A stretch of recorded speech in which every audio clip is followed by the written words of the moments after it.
So yeah, we're here today to talk about why we never make cider from concentrate. Let's do this. Yes.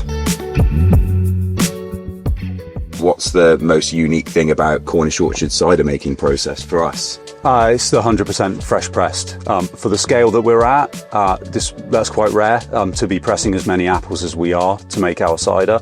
We're never from concentrate, so we never ferment our cider from concentrate because we believe that the fresh juice is where all the magic happens in terms of flavour and aroma. As soon as we get into kind of concentration, the heating processes of that and the storage is basically damaging the flavour, damaging the aroma potential, and we want to give the customer the best cider that we can through that method. And looking around the industry, the next step that a lot of the other brands around us have taken would be to move into that kind of concentration method.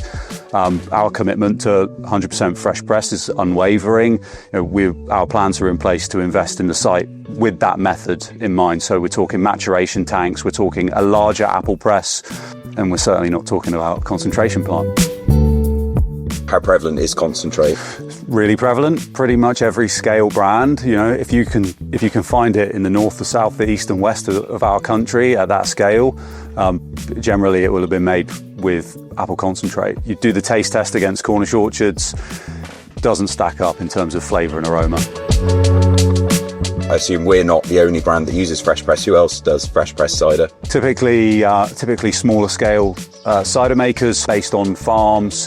Hereford, Devon, Somerset and Cornwall is where you'll find the lion's share of those guys. Sheppies, Perrys, Westerns, Hay Farm in Cornwall, to name a few. Polgoon we've got down here as well. Harder to find, but really worth finding.